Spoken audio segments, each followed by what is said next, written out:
Now, 100%. when it comes to macros, we hear this all the time. Sometimes clients aren't really familiar with what they are. Is there such thing as a golden split for macros, or do you just need to hit our protein? Tell us a little bit more about like the importance of each macronutrient and why it's so important for us to make sure we have the right balance for each client that we work with. I don't think there is I don't like talking about ratios or things like that because it is so individual. Yeah. And at the end of the day, it is going to be targeted based on what the client is going to need Yeah. in order to be consistent and adhere to it. Now, I think there is an important baseline and foundation that we need to build upon the most important macronutrient that is going to allow us for increasing your metabolic rate, preserving lean body mass, and that's protein. So for me, and my when I'm working with my clients, I really encourage a high protein intake Yeah. based on what their baseline is. Yeah. So it is not like if they're eating 60 grams of protein, I'm going to Yeah. tell them they have to eat 200 grams. Yeah. So it is something that is going to be completely unrealistic. So I kind of look at the ideal Yeah. protein requirement for that person based on their lean body mass and based on their height and their goals, Yeah. and what is potentially the deficit we're going to be working towards if we're looking at a calorie deficit for body composition changes, Yeah. or if we are going to aim for a surplus in the case of we're looking at building muscle, or like whether we're kind of in the middle and looking at body recomposition. So Yeah. depending on where we're looking at, protein is kind of the first macro I set up for my clients.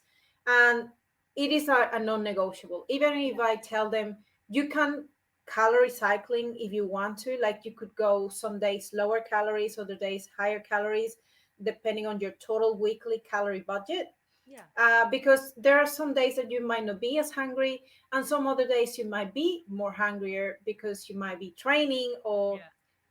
your appetite and your hunger levels are going to fluctuate day to day. Yeah. And I teach my clients to really get tune in into their hunger levels and hunger cues, internal and how they can really learn to interpret what they want and how they wanting to approach food, rather than just, oh, I need to hit 2000 calories, Yeah. even if I'm not hungry, I have to eat and force feed. So it's rather than going and see that you have to eat something because it's there, or because you have been prescribed that, unless you have a eating disorder or you Yeah. have to gain weight because you have you're malnourished, Yeah. then the story is different. But if we're talking about someone who's trying to change the body composition, their lifestyle, their behaviors, Yeah.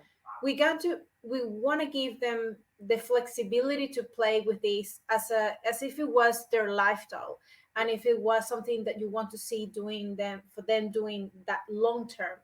So not every day you're going to be hungry at the same level. Some Yeah. days you're going to be hungrier, some days you're not. So I really liked calorie cycling with my clients, but in a much more flexible way. So I kind of give them a range of calories that they can aim for the days that perhaps they will be hungrier or they training, and then the days that they are not as hungry, or maybe they're going to be resting, Yeah. maybe they're not going to be as hungry, but they could. Yeah. So I just give them this full amount of calories per week that they can play with. And obviously I give them the option to, well, you could aim for these calories, this kind of calorie range during the week, and see what works best for you. It's not about exact precision, unless we're talking about a client who's prepping for a show and we have a very specific deadline. Maybe things change a little bit Yeah. differently in that case, because we need to get more stricter and the deadline is a little bit more urgent. Yeah. But we're looking at lifestyle change, modification of behaviors. You have your full life to Yeah. change, and it's something that is not, like, it is not as pressing, so we can really take the time to work on what is needed on the go. So that is protein. And then when we talk about carbohydrates and fats, this is always this sort of battle, whether you should be going lower carb or higher carb, low fat, high Yeah. fat. And this constant battle really comes down to patient or client preference, because it is a matter of adherence. Yes, agreed. And at the end of the day, what these do, carbohydrates will pretty much allow you to perform better if you are someone who is used to eat carbohydrates and enjoy and give that sort of sense of adherence and joy from eating those. Yeah. But if you're someone who is really, really fine eating higher carbohydrate, higher fat diets and lower carb, you can go that way too.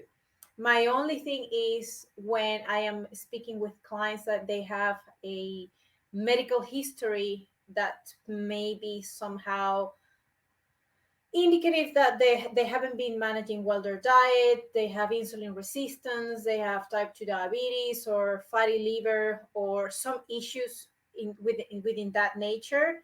I sort of look at carbohydrate intake a little bit more closely, and then I kind of become a little bit more prescriptive in the sense like I want you to have um, your carbohydrates better distributed throughout the day more evenly, more like concentrating on certain portion sizes rather than like just having big meals. Yeah. 3 meals a day, probably two snacks, or just 3 meals a day. So I kind of become a little bit more prescriptive, although I don't tell them forget about carbohydrates. Yeah. It's more about the amount, the frequency, and the quality of those that we're